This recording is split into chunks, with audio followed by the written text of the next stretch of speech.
Friends, welcome to the success master.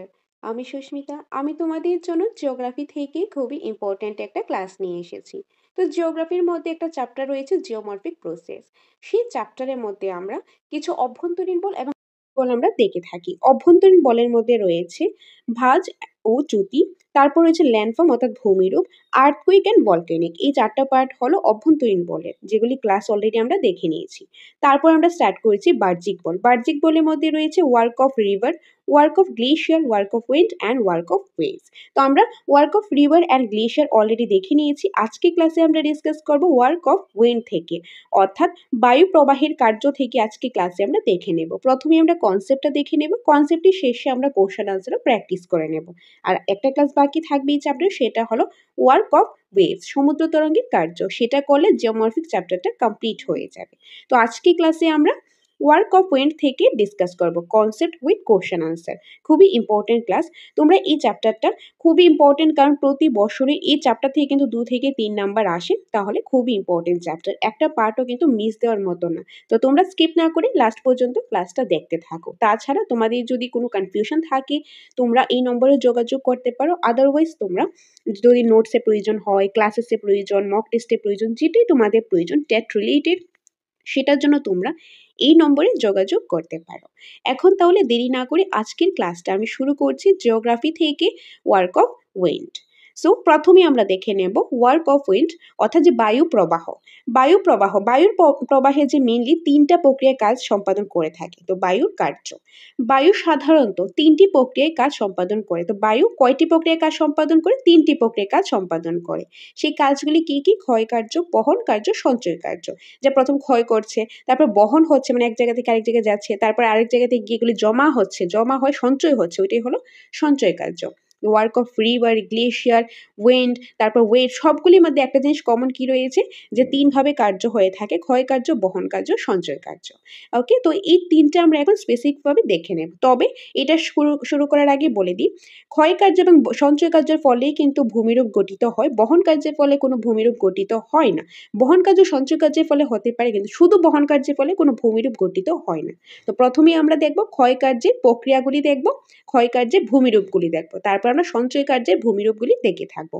আর বহন কার্যে কোনো ভূমিরূপ হয় না, তবে আমরা কিভাবে বহন হয় তার যে প্রক্রিয়া অর্থাৎ প্রসেস রয়েছে, সেই প্রসেসটা আমরা দেখে নেব। তো প্রথমেই শুরু করছি ক্ষয় কার্য। সো ক্ষয়কার্যের মধ্যে কি রয়েছে? বায়ু সাধারণত 3টি প্রক্রিয়ায় ক্ষয়কার্য করে থাকে। তো বায়ু প্রবাহের মধ্যে কয়টি প্রক্রিয়া বা কয়টি প্রসেসে, মানে কি কি ভাবে ক্ষয়টা হয়ে থাকে? 3 ভাবে হয়ে থাকে। সেগুলি কি? অবঘর্ষ প্রক্রিয়া, অপসারণ প্রক্রিয়া, ঘর্ষণ প্রক্রিয়া। এই 3টা প্রক্রিয়ায় বায়ুর ক্ষয়কার্য হয়ে থাকে।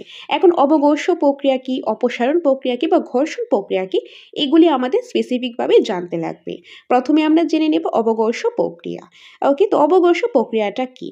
বায়ুর সঙ্গে বাহিত বালুকণার সঙ্গে শিলাস্তূপের প্রবল ঘর্ষণের ফলে বায়ু ক্ষয়কার্য সাধিত হয়। এই প্রক্রিয়াকে অবঘর্ষ প্রক্রিয়া বলে। তো বায়ুর সাথে বায়ু প্রবাহের মধ্যে কি, বায়ু মানে যে বাতাসটা, বায়ুর সাথে অবভিয়াসলি অনেকগুলি বালুকণা, ধূলিকণা, অনেক কিছু এক জায়গা থেকে আরেক জায়গায় উড়ে যাবে।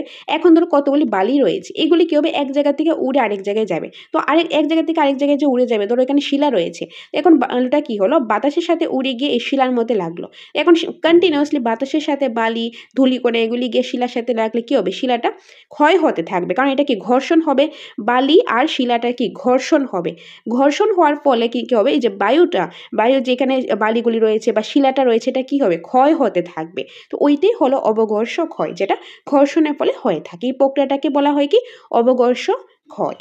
তারপর রয়েছে অবঘর্ষ প্রক্রিয়ার ফলে সৃষ্ট ভূমিরূপের মধ্যে ভেন্টিফেক্ট, ট্রিকান্ট্রাইজ, জুইগেন, গোর, ইনসেলবার্স ইত্যাদি রয়েছে। তো অবঘর্ষ প্রক্রিয়ার ফলে স্পেসিফিক কিছু ভূমিরূপ রয়েছে, সেগুলি আমরা দেখে নেব উইথ এক্সপ্লেনেশন।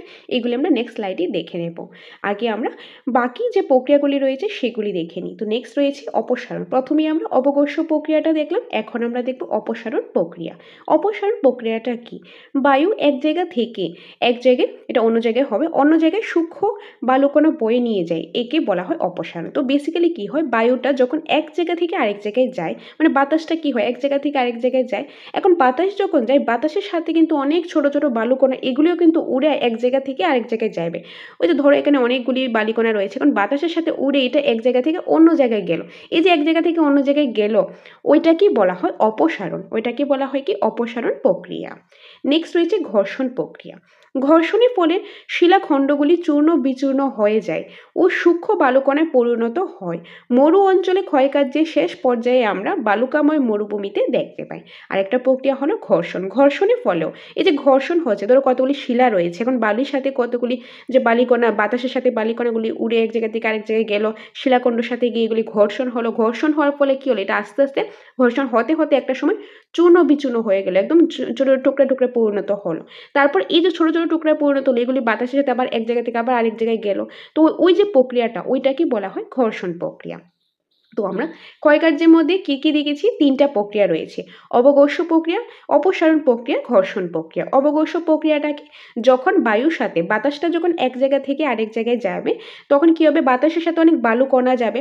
এখন ধরো এখানে কতগুলি বালি রয়েছে, এগুলি কি হলো, এগুলি বাতাসের সাথে উড়ে গিয়ে আরেকটা জায়গায় গেল। এখন ধরো এখানে শিলা রয়েছে, এখন বাতাসের সাথে যে বালু কণাগুলি উড়ে উড়ে গেল এগুলি গিয়ে কন্টিনিউয়াসলি শিলার মধ্যে এইভাবে করে একসাথে লাগছে, তো এখানে ঘর্ষণ হচ্ছে, বালি আর শিলার মধ্যে কি হচ্ছে, ঘর্ষণ হচ্ছে। ঘর্ষণ হওয়ার ফলে এই যে শিলাটা কিন্তু আস্তে আস্তে ধরে এইভাবে ক্ষয় হতে থাকবে, এই যে আস্তে আস্তে ক্ষয় হতে থাকবে এই প্রক্রিয়াটাই হলো অবঘর্ষ প্রক্রিয়া।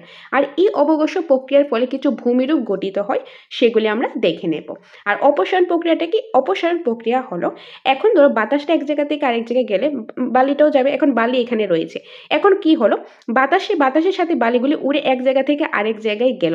এখন এক জায়গা থেকে যখন আরেক জায়গায় গেল, যেই জায়গা থেকে বালিটা গেল ওই জায়গাটা কি হবে, ওই জায়গাটা ক্ষয় হবে, তো ওইটাই হলো অপসারণ প্রক্রিয়া। আর অপসারণ প্রক্রিয়ার ফলেও কিছু ভূমিরূপ রয়েছে, সেগুলি আমরা দেখে নেব।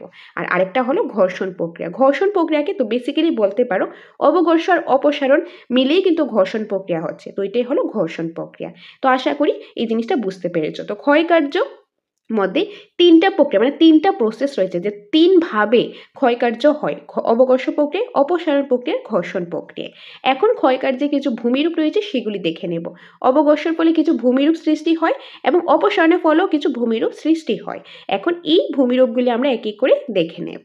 ওকে, সো ফার্স্ট ওয়ান, অবঘর্ষণের ফলে সৃষ্ট ভূমিরূপ। প্রথমে আমরা দেখব অবঘর্ষণের ফলে কি কি ভূমিরূপগুলি সৃষ্টি হয়। গোর, ব্যান্টিফ্যাক্ট, ড্রিকান্ট্রার, তারপর রয়েছে কি ইলসেনবার্জ, ম্যাসাউ বাটে, ইয়ারদাং, জিউগেন, পেডিমেন্ট। এই যে আটটা হলো যে অবঘর্ষণের ফলে সৃষ্ট ভূমিরূপ। ক্ষয়কার্যের মধ্যে কি হয়, ক্ষয়কার্যের মধ্যে তিনটা প্রক্রিয়া রয়েছে, অবঘর্ষণ রয়েছে, অপসারণ রয়েছে আর ঘর্ষণ রয়েছে। অবঘর্ষের ফলে ভূমিরূপ হয়, অপসারণের ফলে ভূমিরূপ হয়। তো প্রথমে আমরা স্টার্ট করলাম অবঘর্ষণ ফলে এই যে আটটা ভূমিরূপ রয়েছে, এই আটটা ভূমিরূপ সৃষ্টি হয়। এই আটটার নাম তোমরা খুব ভালোভাবে মাথায় রাখবে। এখন এগুলি এক্সপ্লেনেশন আমি করে দিচ্ছি, তাহলে তোমাদের বুঝতে আরো বেশি সুবিধা হবে। প্রথমে গৌড়।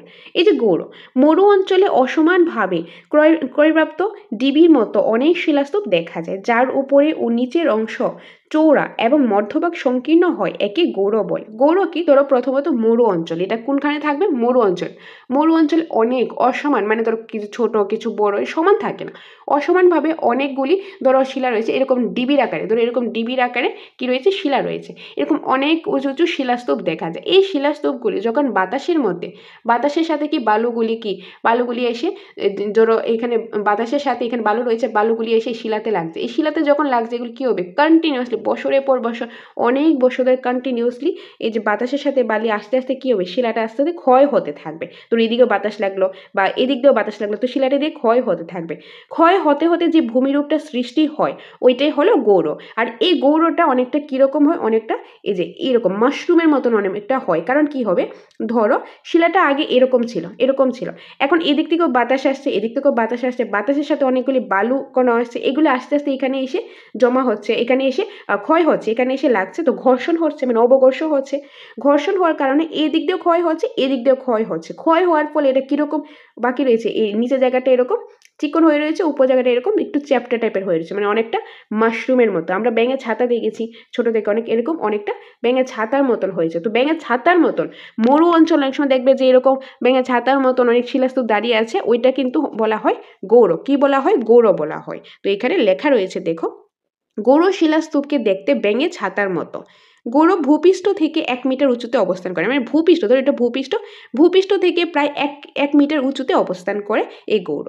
গৌড়কে মাশরুম ল্যান্ডফর্ম বলা হয়। গৌড়কে কি বলা হয়? মাশরুম ল্যান্ডফর্মও বলা হয়। কেন বলা হয়? এটা অনেকটা দেখতে মাশরুমের মতো, তার জন্য এটা মাশরুম ল্যান্ডফর্মও বলা হয়।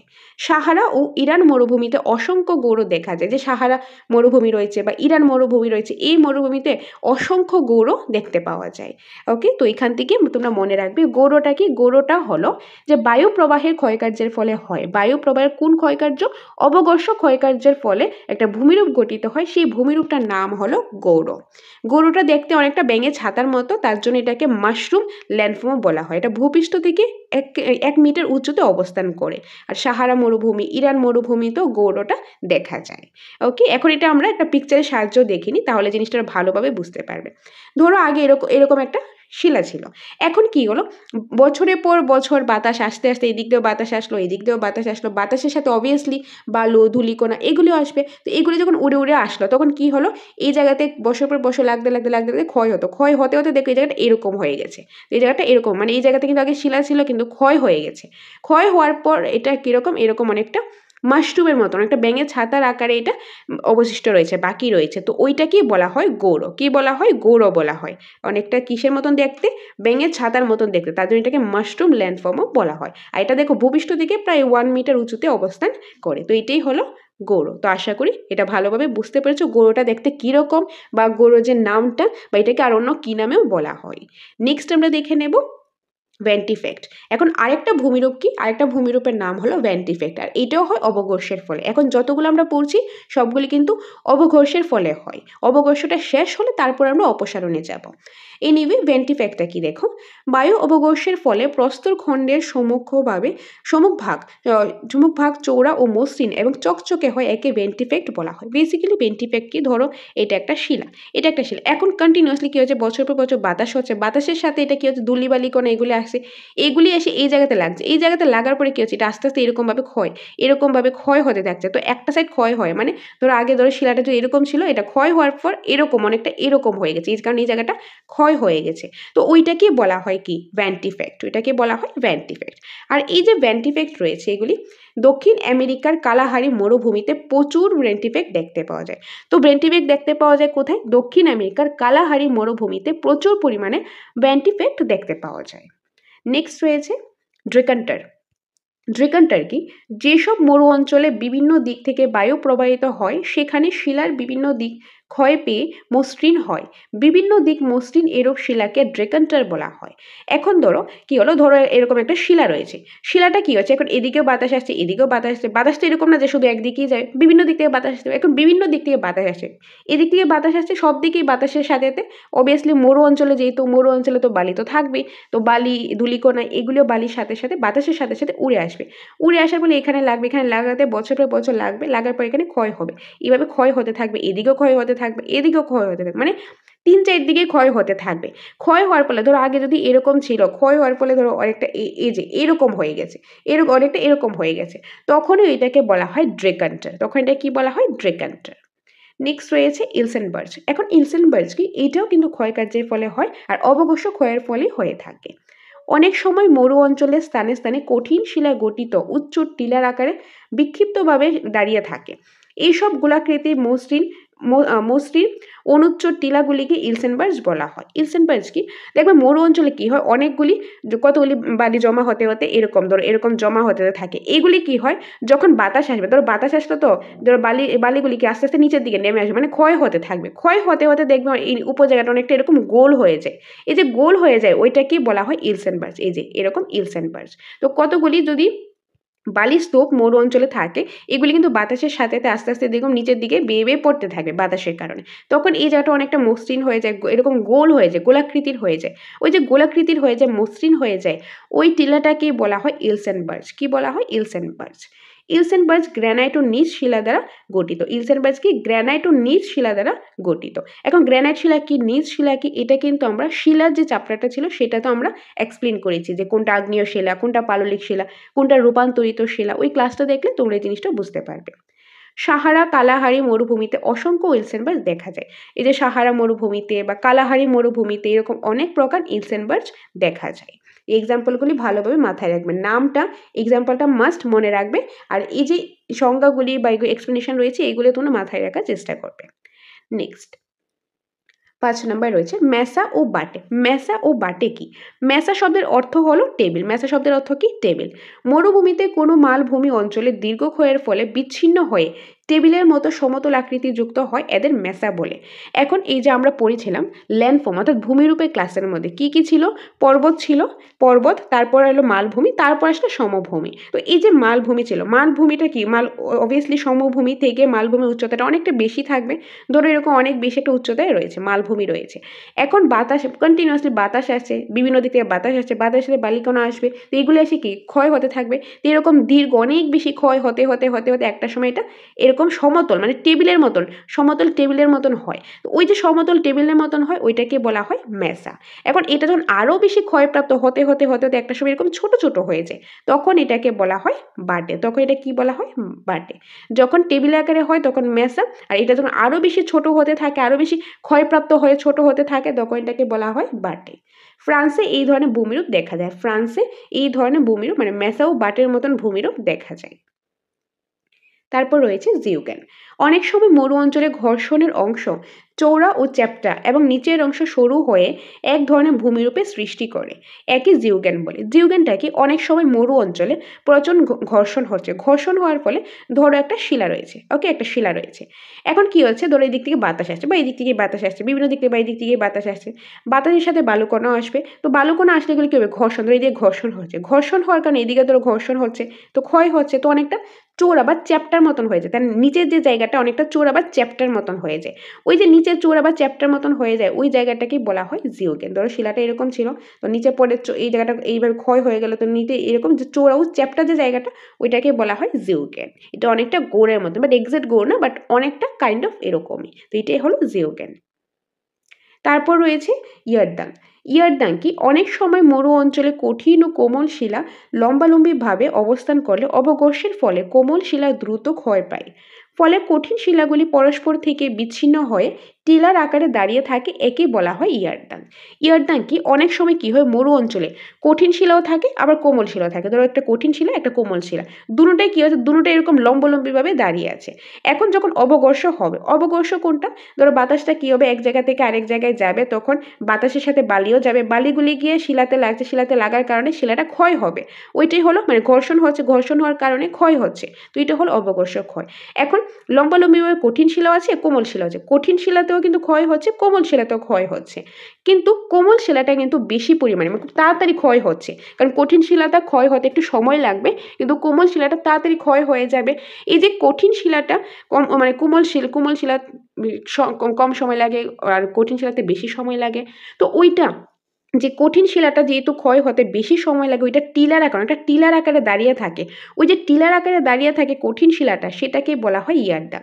সেটাকে কি বলা হয়? ইয়ারদাং। তো মনে রাখবে মরু অঞ্চলে কঠিন শিলাও আছে কোমল শিলাও আছে, দুইটা শিলে কঠিন শিলা কোমল শিলা দুইটি লম্বালম্বিভাবে অবস্থান করে, কিন্তু যখন অবঘর্ষ প্রক্রিয়াটা হয় তখন কিন্তু কোমল শিলাটা তাড়াতাড়ি ক্ষয় হয়ে যায়, কিন্তু কঠিন শিলাটা ক্ষয় হতে একটু সময় লাগে।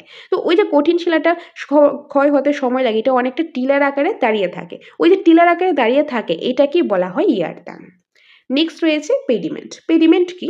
মরু অঞ্চলে পর্বতের পাদদেশে ক্রমাগত অস্থায়ী নদী প্রবাহিত হয় এবং সঞ্চয় কার্যের ফলে প্রায়ই ঢালু সমতল ভূমি সৃষ্টি হয়, একই পেডিমেন্ট বলে। তো মরু অঞ্চলে ধরো মরু অঞ্চলে একটা পর্বত রয়েছে, পর্বতের যে এই জায়গাটা কি একদম নিচের জায়গাটা পর্বতের পাদদেশে, তো এইখানে ধরো নদী প্রবাহিত হয়, ওকে, নদী প্রবাহিত হয়, নদী প্রবাহিত হলে কেউ নদী প্রবাহিত হয় বা ওইখানে ধরো সঞ্চয় কার্য হচ্ছে, সঞ্চয় কার্য হওয়ার ফলে অনেক সমতল ভূমি সৃষ্টি হচ্ছে, ওইটাকে বলা হয় পেডিমেন্ট। ওটা কি বলা হয়? পেডিমেন্ট। ওকে, তো এটাই গেল যে অবঘর্ষের ফলে সৃষ্ট কিছু ভূমিরূপ। ওকে, কারণ আমরা দেখেছি কি এই যে বায়ুর যে ক্ষয়কার্য হচ্ছে, ক্ষয়কার্যের মধ্যে আবার তিনটা প্রক্রিয়া রয়েছে। কি কি রয়েছে? তিনটা রয়েছে। অবঘর্ষ প্রক্রিয়া, অপসারণ প্রক্রিয়া, ঘর্ষণ প্রক্রিয়া। অবঘর্ষ, অপসারণ, ঘর্ষণ এগুলি কি আমরা দেখলাম। তো প্রথমে আমরা স্টার্ট করলাম অবঘর্ষ প্রক্রিয়া। অবঘর্ষর ফলে কিছু ভূমিরূপ সৃষ্টি হয়, সেগুলি আমরা এক এক করে দেখে নিলাম উইথ এক্সপ্লেনেশন। এখন আমরা দেখব অপসারণ প্রক্রিয়া। অপসারণ প্রক্রিয়ার মধ্যে মেনলি দুইটাই ভূমিরূপ সৃষ্টি হয়, সেগুলি হলো ধান আর একটা হলো মরুদ্ধেন। তো প্রথমে আমরা ধান দেখে নেব, এটা 2021 এখান থেকে এসেছিল। প্রবল বায়ু প্রবাহের ফলে মরুভূমিতে বালি এক স্থান থেকে অন্য স্থানে উড়ে গিয়ে গর্তের সৃষ্টি করে। রাজস্থানের মরুভূমি অঞ্চলে বায়ুর অপসারণের ফলে গঠিত ছোট ছোট গর্তগুলিকে ধান বলা হয়। মানে প্রবল বায়ু, ধরো প্রচুর পরিমাণে বাতাস এসেছে, বাতাস আসলে কি হবে, বাতাসের সাথে অবভিয়াসলি বালি ধূলিকণ এগুলি উঠবে। এখন মরুভূমিতে প্রচুর পরিমাণে বালি থাকে, তো বাতাসের সাথে বালিও উঠবে। তো বাতাসের সাথে ধরো এখানে বালি রয়েছে, তো বাতাসের সাথে বাতাসটা ধরো এদিকে আছে, তো বালিটাও বাতাসের সাথে এদিকে যাবে, তো এক স্থান থেকে অন্য জায়গায় যাবে। যখন এক স্থান থেকে অন্য জায়গায় যাবে, যেই জায়গা থেকে বালিটা গেছে ওই জায়গাতে কি হবে, ওই জায়গাটা কিন্তু ক্ষয় হবে। মানে এই জায়গাতে এরকম ছোট ছোট ছোট ছোট কি হতে থাকবে, ছোট ছোট এরকম গর্ত হতে থাকবে। তো ওই যে ছোট ছোট গর্তের যে সৃষ্টি হয় ওইটাকেই বলা হয় ধান। নেক্সট রয়েছে মরুদ্ধেন। দীর্ঘদিন ধরে বালি অপসারিত হলে কোনো কোনো স্থান ক্রমাগত নিচু হয়ে ভূগর্ভে জল স্পর্শ করে, তখন সেখানে মরুদ্ধেনের সৃষ্টি হয়, যেমন সাহারা মরুভূমির কোয়ার্টার অঞ্চলে।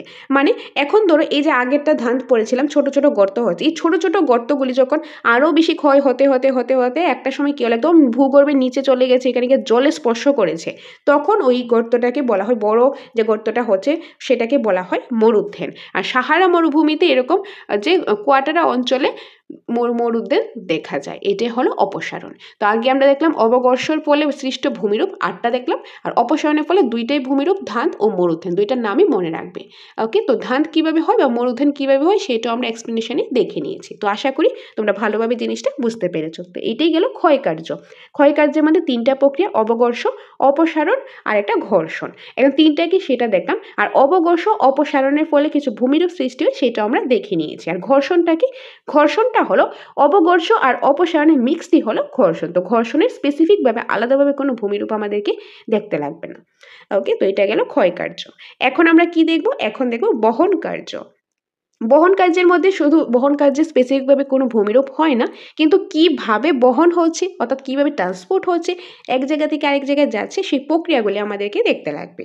বায়ু সাধারণত 3টি প্রক্রিয়ায় বহন কার্য করে থাকে: ভাসমান প্রক্রিয়া, লম্ফদান প্রক্রিয়া, গড়ান প্রক্রিয়া। ভাসমান প্রক্রিয়া কি, ধরো ভাসতে ভাসতে গেল, ঠিক আছে, যেরকম ধরো এখানে বালি রয়েছে, এখানে বালি রয়েছে, এখন বাতাসের সাথে এগুলি কি ভাসতে ভাসতে গেল, তো এটা ভাসমান প্রক্রিয়া। লম্ফদান প্রক্রিয়া, তো এখানে কতগুলি বালু রয়েছে, বাতাসের সাথে এরকম উড়ে গিয়ে অন্য জায়গাতে পড়লো, তো এটা কি এরকম লাফ দিয়ে গেল, তো এটা হলো লম্ফদান প্রক্রিয়া। আর গড়ান প্রক্রিয়া কি, যেটা ধরো গড়িয়ে গড়িয়ে গেল, এটা হলো গড়ান প্রক্রিয়া। তো বহন কার্য 3 প্রক্রিয়া হয়ে থাকে: ভাসমান প্রক্রিয়া, লম্ফদান প্রক্রিয়া, গড়ান প্রক্রিয়া। তো এটাই গেল বহন কার্য। তো আমরা ক্ষয় কার্য দেখলাম, বহন কার্য দেখলাম, ক্ষয় কার্যের প্রক্রিয়ার ভূমিরূপ দেখলাম, বহন কার্যের প্রক্রিয়া দেখলাম। এখন আমরা দেখব লাস্ট ওয়ান, সঞ্চয় কার্য। ভেরি ভেরি ইম্পর্টেন্ট সঞ্চয় কার্য। সঞ্চয় কার্য কি, ক্ষয় হবে, তারপর বহন হবে, এক জায়গায় আরেক জায়গায় বহন হওয়ার পরে গিয়ে জমা হবে, মানে সঞ্চয় হবে। সঞ্চয় হওয়ার ফলে কিছু ভূমিরূপ সৃষ্টি হবে, সেই ভূমিরূপগুলি আমরা দেখব। সো বায়ুর গতিপথে অবস্থিত ঝোপঝাড়, বড় পাথরের টুকরো কিংবা উচ্চ ভূমির অবস্থানের জন্য বায়ুর গতি বাধাপ্রাপ্ত হলে তখন বায়ুর সঙ্গে বাহিত সূক্ষ্ম পাথরের টুকরো বালুকণায় সঞ্চয় বা অবক্ষেপণ শুরু হয়। সো কি হয়, ধরো বায়ুর গতিপথে বাতাসটা ধরো এদিকে যাবে, এদিক থেকে এদিকে যাবে, যাওয়ার পথে কি হবে, বাতাসের সাথে অবভিয়াসলি অনেক বালি ধূলিকণ এগুলিও যাবে। এগুলি কি হবে, এগুলি যাওয়ার পথে ধরো এখানে অনেক বড় বড় গাছ আছে, পাথর টুকরো আছে, ঝোপঝাড় আছে, তো বাতাসটা গেলে কি হবে, এদিকে এখানে গিয়ে কিছুটা আটকে যাবে, তো এখানে গিয়ে বালি ধূলিকণা যে বাতাসের সাথে গেল ওইখানে এখানে গিয়ে কিন্তু এগুলি আটকে যাবে, জমা হবে। তো এই যে জমা হতে হতে হতে হতে এক একটা ভূমিরূপ সৃষ্টি করবে, ওইটাই হলো সঞ্চয় কার্যের ফলে ভূমিরূপ গঠিত হয়। তো বায়ু সঞ্চয় কার্যের ফলে গঠিত ভূমির প্রধানত 2 প্রকার। তো বায়ু সঞ্চয় কার্যের ফলে মেইনলি 2 ধরনের ভূমিরূপে গঠিত হয়, একটা হলো বালিয়াড়ি, আরেকটা হলো লুয়েস। এখন বালিয়াড়ি কি বা লুয়েস কি সেগুলো আমাদেরকে আলাদাভাবে দেখতে লাগবে। তো প্রথমেই আমি দেখলাম বালিয়াড়িটা স্টার্ট করলাম। বালিয়াড়ি কি, মরুভূমির মাঝে বৃহৎ শিলাখণ্ড বা বাবলা জাতীয় গাছ থাকলে তাকে আশ্রয় করে সঞ্চিত বালি স্তূপকে বালিয়াড়ি বলে। ধরো মরুভূমিতে বড় একটা শিলাখণ্ড আছে বা ধরো একটা গাছই আছে, বাবলা জাতীয় গাছ আছে। বাবলা জাতীয় গাছ কোনগুলি, যেরকম মরুভূমিতে থাকতে গেলে, মরুভূমিতে একটা গাছ সার্ভাইভ করতে গেলে অবভিয়াসলি জল তো বেশি পাবে না, জল কম পাবে, তো যেই গাছগুলি ধরো জল খুব পরিমাণ জল হলে চলে, ওই ধরনের কিন্তু বাবলা জাতীয় গাছও বলা হয়। তো এরকম ধরো বড় শিলাখণ্ড বা ধরো গাছই রয়েছে, এখন কি হলো, মরুভূমির মধ্যে বাতাস আসবে, আর বাতাস আসলে তো অবভিয়াসলি বাতাসের সাথে বালি ধূলিকণা এগুলিও তো এক জায়গা থেকে আরেক জায়গায় যাবে। এখন ধরো এদিক থেকে বাতাসটা আসছে, এদিক থেকে বাতাস আসার পরে বাতাসের সাথে বালি ধূলিকণা এগুলিও আসে, এগুলি শিলার এখানে বা গাছটার এখানে এসে জমা হবে। এটার আশেপাশে ধরো এদিকে জমা হলো, এদিকে জমা হলো, এদিকে জমা হলো, তো জমা হবে, জমা হতে হতে এক একটা ভূমিরূপ সৃষ্টি করে। ওই যে এক একটা কি ভূমিরূপ রয়েছে সেটাই আমরা দেখবো। তো বালিয়াড়ির মধ্যে কিছু শ্রেণী বিভাগ রয়েছে, সেগুলি আমরা দেখে নেব। আকৃতি ও গঠনের উপর নির্ভর করে বালিয়াড়িকে বিভিন্ন শ্রেণীতে ভাগ করা যায়। তো বালিয়াড়িকে আবার বিভিন্ন শ্রেণীতে ভাগ করা যায় তার আকৃতির অনুসারে বা তার ঘটনার উপর ভিত্তি করে। তো বালিয়াড়িকে বিভিন্ন শ্রেণীতে ভাগ করা যায়, সেগুলি কি কি? প্রথমে তো হলো মস্তক বালিয়াড়ি। মস্তক বালিয়াড়ি প্রস্তরখণ্ডে যে দিক থেকে বায়ু প্রবাহিত হয় সেদিকেই যদি বালিয়াড়ি সৃষ্টি হয় তাকে মস্তক বালিয়াড়ি বলে। বেসিক্যালি মস্তক বালিয়াড়ি কোনটা বোঝো। ধরো এইটা একটা শিলাখণ্ড আছে, বাতাসটা ধরো এদিক থেকে আসছে, বা ধরো এদিক থেকে, যে দিক থেকে সেদিক থেকে, ধরো আমি এদিক থেকেই ধরলাম, এদিক থেকে বাতাসটা আসছে। বাতাসের সাথে কি আসবে? অফকোর্স ধূলিকণা, বালি, বিভিন্ন জিনিস আসবে। এখন বাতাসের সাথে যখন এগুলি আসবে, এখানে এসে জমা হলো, এখানে এসে এইদিকে রয়েছে শিলা, রয়েছে বড় একটা শিলাস্তূপ রয়েছে। এখন শিলার সামনে এখানে এসে বাতাসটা আটকে গেল, কিছুটা এদিকে চলে গেল আর কিছুটা এদিকে। তো এদিকে এখানে কি হলো, বালিগুলি জমতে থাকলো। তো এখানে জমতে জমতে জমতে জমতে একটা ভূমিরূপ সৃষ্টি করলো। এটা কোথায়? এটা একদম যে শিলার স্তূপটা বা যে গাছটার সামনে, গাছের সামনে বা শিলাস্তূপটার সামনে এটা একটা ভূমিরূপ সৃষ্টি হয়েছে, এগুলো জমেছে, জমে ভূমিরূপ সৃষ্টি হয়েছে। ওইটাকে বলা হয় মস্তক বালিয়াড়ি। মানে একদম সামনে, প্রস্তরখণ্ডের একদম সামনে যে বালিয়াড়িটা সৃষ্টি হয় ওইটাকে বলা হয় মস্তক বালিয়াড়ি। এখন সিম ধরো এখানে আসতে কিছু তো এদিকে জমবে, আর কিছু জিনিস কিন্তু এদিকে মানে পেছন দিকেও চলে যাবে। তো পেছনে গিয়েও কিন্তু কিছু জমতে জমতে এক একটা বালিয়াড়ি সৃষ্টি করবে। তো পেছনে যেটা জমবে সেটা হবে পুচ্ছ বালিয়াড়ি। সামনে হলে মস্তক বালিয়াড়ি, পেছনে হলে পুচ্ছক বালিয়াড়ি। এখন ধরো বাতাসটা কি হলো, একটা শিলা আঁকলাম, বাতাসটা এখন এদিক থেকে আসলো, এদিক থেকে আসলে এখানে কিছু জমা হলো, তখন এটা সামনের দিকে পড়বে, তো এটা হবে মস্তক বালিয়াড়ি, আর পেছন দিকে হলে পুচ্ছ বালিয়াড়ি। বেসিক্যালি বাতাসটা যেদিকে আসছে, এদিকে আসুক, এদিকে আসুক, কিংবা এদিকে আসুক, কিংবা এদিকে আসুক, যেদিকে আসুক না কেন, যেদিকে বাতাসটা আসছে তার সামনে, যেদিকে বাতাস আসছে একটা শিলাখণ্ড থাকলে শিলাখণ্ডের যে একদম সামনে যখন একটা বালিয়াড়ির সৃষ্টি হবে ওইটাকে বলা হয় মস্তক বালিয়াড়ি। তার এক্সাক্ট পেছনে হলে সেটা পুচ্ছ বালিয়াড়ি, মানে একটা লেজের মতন থাকবে। লেজ কোথায়? পেছনেই থাকে, লেজের মতন থাকবে। তো একদম সামনে হলে মস্তক বালিয়াড়ি, পেছনে হলে পুচ্ছ বালিয়াড়ি। ওকে, তো পুচ্ছ বালিয়াতে কি লেখা রয়েছে দেখে নাও। শিলাখণ্ডের যে দিক থেকে বায়ু প্রবাহিত হয় ঠিক তার বিপরীত দিকে সরু লেজের আকারে বালিয়াড়ি সৃষ্টি হয়, তাকে পুচ্ছ বালিয়াড়ি বলে। সামনে হলে মস্তক বালিয়াড়ি, পেছনে হলে পুচ্ছ বালিয়াড়ি। তারপর রয়েছে পার্শ্বস্থ বালিয়াড়ি। পার্শ্বস্থ বালিয়াড়ি কি? পাশের দিকে হলে, ধরো শিলাস্তূপ আছে, বাতাসটা এদিক থেকে আসছে, এখন কিছুটা এদিকে জমা হলো, এটা হয় মস্তক বালিয়াড়ি, কিছুটা পেছনে জমা হলো, তো এদিকে হয়ে যায় পুচ্ছ বালিয়াড়ি। এখন যে বাতাসটা গেল, কিছু এদিকে গেল, কিছু এদিকে গেল, এদিকে গিয়ে তো আবার পেছনে গেল, এই যে সাইডের দিকে কিছু জমা হলো ওইটা হলো পার্শ্বস্থ বালিয়াড়ি। সামনে হলে মস্তক বালিয়াড়ি, পেছনে হলে পুচ্ছ বালিয়াড়ি, আর দুই পাশে হলে পার্শ্বস্থ বালিয়াড়ি। তারপর রয়েছে অগ্রবর্তী বালিয়াড়ি। মস্তক সংলগ্ন বালিয়াড়ি কিছুটা আগে ঘূর্ণি বাতাসের জন্য অনেক সময় বালি সঞ্চিত হয়, বালিয়াড়ি সৃষ্টি করে, একে অগ্রবর্তী বালিয়াড়ি বলে। অগ্রবর্তী বালিয়াড়ি কি? ধরো মস্তক বালি, এটা শিলাটা রয়েছে, এটা হলো মস্তক বালি। মস্তক বালিয়াড়ির কিছু সামনে, মানে মস্তক বালিয়াড়ির সামনে আবার আরেকটা বালিয়াড়ি হলো, ওইটা হলো অগ্রবর্তী বালিয়াড়ি। মানে মস্তক বালিয়াড়ির সামনে ধরো আরেকটা হয়ে গেল, আরেকটা জমতে জমতে আবার বালিয়াড়ি হলো, ওইটাই হলো অগ্রবর্তী বালিয়াড়ি। তারপর রয়েছে তির্যক বালিয়াড়ি। যেসব বালিয়াড়ি বায়ুর গতির সঙ্গে আড়াআড়ি ভাবে গড়ে ওঠে তাকে তির্যক বালিয়াড়ি বলে। এই বালিয়াড়িগুলি অনেক সময় অর্ধচন্দ্রাকার গড়ে উঠলে তাকে বলে বার্কান। মানে তির্যক বালিয়াড়ি কি? ধর বাতাসটা যেই দিকে যাচ্ছে, বাতাসটা এদিকে যাচ্ছে, তো এখানে আড়াআড়ি ভাবে, এরকম আড়াআড়ি লম্বলম্বী ভাবে একটা বালিয়াড়ি সৃষ্টি হয়েছে, ওইটাকে বলা হয় তির্যক বালিয়াড়ি। আর এই বালিয়াড়িগুলি অনেক সময় দেখতে না অনেকটা এরকম হাফ চাঁদের মতন দেখায়, তো হাফ চাঁদের মতন যখন হবে তখন ওইটাকে বার্কান বলা হবে। তো এটাই গেল তির্যক বালিয়াড়ি। তো আমি আবারও বলে দিচ্ছি, ধরো একটা শিলা রয়েছে, একটা শিলা রয়েছে, ওকে, শিলা, বাতাসটা এদিকে আসছে, এদিকে এসে এখানে কিছু জমা হলো, বালু জমা হলো, বালু জমা হলেই তো বালিয়াড়ি হবে। তো বালিয়াড়ি সামনে জমা হলো, এটা হলো কি? মস্তক বালিয়াড়ি। এখন কিছুটা আবার পেছনে জমা হলো, এটা হলো পুচ্ছ বালিয়াড়ি। দুই পাশে জমা হলো, পার্শ্বস্থ বালিয়াড়ি। এখন ধরো মস্তক বালিয়াড়ির সামনে আরেকটা হলো, তখন এটা অগ্রবর্তী বালিয়াড়ি। আর যখন বাতাসটা যেদিকে যায় তার সামনে তখন আড়াআড়ি ভাবে এরকম একটা হলো, তখন এটা হবে তির্যক বালিয়াড়ি। তারপর আর কি রয়েছে? শিব বালিয়াড়ি বা অনুদৈর্ঘ্য বালিয়াড়ি। কোনো কোনো মরুভূমিতে বায়ুর গতির সঙ্গে সমান্তরালভাবে গড়ে ওঠে, এদের অনুদৈর্ঘ্য বালিয়াড়ি বলে। এদের মধ্যে যেগুলি খুব দীর্ঘ ও সংকীর্ণ সেগুলিকে বলে সিপ বালিয়াড়ি। ভারতের থর মরুভূমিতে এই ধরনের বালিয়াড়ি দেখা যায়। সিপ বালিয়াড়ি বা অনুদৈর্ঘ্য বালিয়াড়ি কোনটা? ধরো বাতাসটা আসছে, বাতাসটা এদিকে আসছে, বাতাসের সাথে সাথে এদিকে কি হচ্ছে, ধরো বাতাসের সাথে কি যাবে, বালি ধূলিকণা যাবে, তো বাতাসের সাথে সাথে এইদিকে দুই সাইডে মানে কি হচ্ছে, সমান্তরালভাবে যে বালিয়াড়ি সৃষ্টি হচ্ছে, বালিয়াড়ি তৈরি হচ্ছে, তো ওইটাকে বলা হয় সিফ বালিয়াড়ি। তারপর রয়েছে পিরামিড বালিয়াড়ি। পিরামিড বালিয়াড়ি কি? একটি কেন্দ্র থেকে উপরাশির মতো উত্তর হয়ে নেমে আসা বালিয়াড়িকে বলা হয় পিরামিড বালিয়াড়ি। ধরো কি হলো, এরকম একটা বালিয়াড়ি মানে বালুগুলি জমতে একটা বালিয়াড়ি হলো। এই বালিয়াড়ি হলে কি হলো, ধরো এটা কেন্দ্র রয়েছে, এখান থেকে আস্তে আস্তে বাতাসের কারণে নিচের দিকে বালুগুলি এইভাবে বেয়ে বেয়ে নিচের দিকে নামতে থাকলো।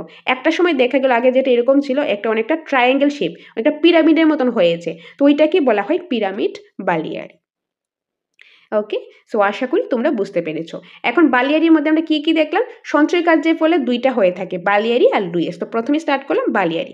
বালিয়াড়ি কি? মরুভূমির মাঝে যত একটা শিলাখণ্ড বা বাবলা জাতীয় গাছ রয়েছে, এটার আশেপাশে বালুগুলি জমা হয়ে এক একটা বালিয়াড়ি সৃষ্টি করে। বালিয়াড়ি এবার শ্রেণী বিভাগ। মস্তক বালিয়াড়ি একদম সামনে হলে পুচ্ছ বালিয়াড়ি, পেছন দিকে হলে, দুই সাইডে হলে পার্শ্বস্থ বালিয়াড়ি। এখন যদি মস্তক বালিয়াড়ি একদম সামনে নতুনভাবে আরেকটা হয়, ওইটা অগ্রবর্তী বালিয়াড়ি। আর বাতাসটা যেদিকে যাচ্ছে ওইদিকে যদি একটা লম্ব আড়াআড়ি ভাবে একটা হয়, বালিয়াড়ি সৃষ্টি হয়, ওইটা হলো তির্যক বালিয়াড়ি। আর অগ্রবর্তী বা অনুদৈর্ঘ্য বা সিপ বালিয়াড়ি কোনটা?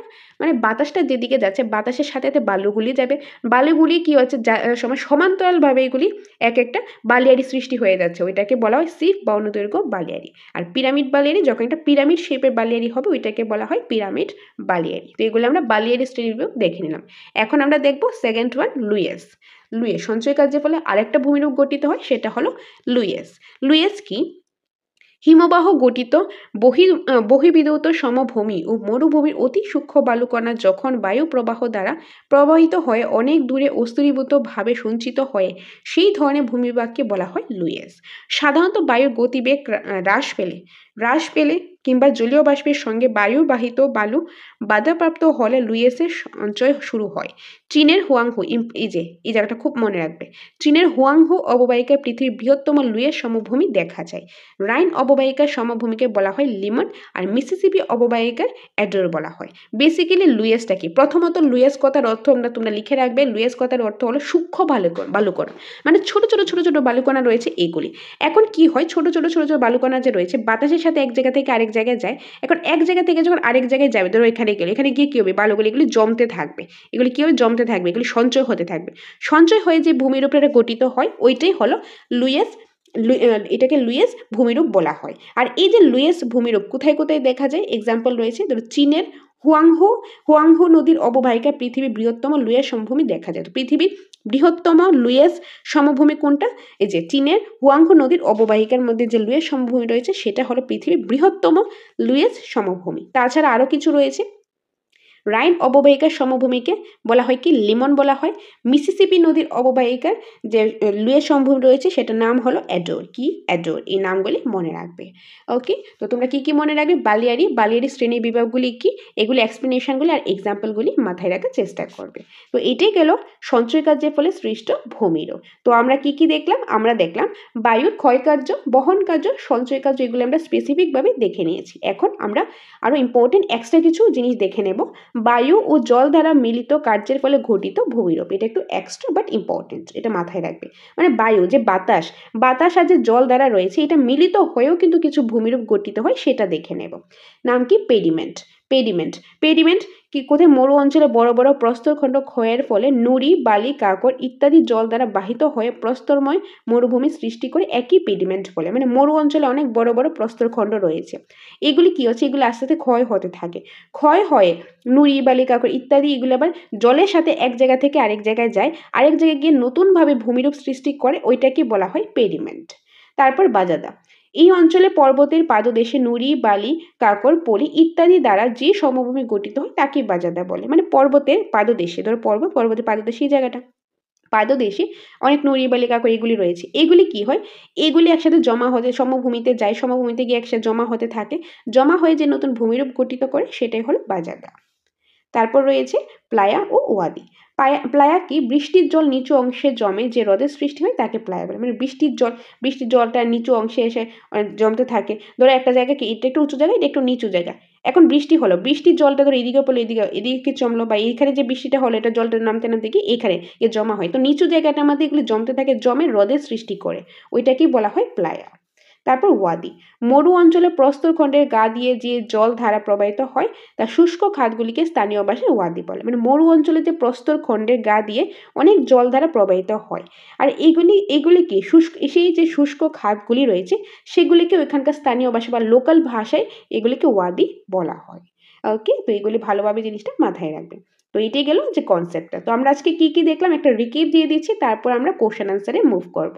তো আমরা স্টার্ট করলাম বায়ুর কার্য। তো বায়ুর যে কাজ হয় সেটা মেইনলি তিন ভাবে হয়ে থাকে। সেগুলি কি কি? সেগুলি হবে ক্ষয় কার্য, বহন কার্য, সঞ্চয় কার্য। ওকে, সো এই যে ক্ষয় কার্য, বহন কার্য, সঞ্চয় কার্য। প্রথমে স্টার্ট করলাম ক্ষয় কার্য। ক্ষয় কার্যের মধ্যে তিনটা প্রক্রিয়া রয়েছে, অবঘর্ষ, অপসারণ আর ঘর্ষণ। তো অবঘর্ষ, অপসারণ আর ঘর্ষণ কি দেখে নিয়েছি। তারপর অবঘর্ষের ফলে কিছু ভূমিরূপ রয়েছে, যেরকম গোর, ভ্যান্টিফ্যাক্ট, ব্রিকান্টার, ইলসেনবার্গ, মেসাও বাটে, ইয়ারদাং, জিউগেন, পেডিমেন্ট, এগুলি আমরা দেখে নিয়েছি। নামগুলি মনে রাখবে, এক্সাম্পলগুলি, এক্সপ্লেনেশনগুলি মনে রাখার চেষ্টা করবে। সবগুলি আমি এক্সপ্লেনেশন দিয়ে দিয়েছি।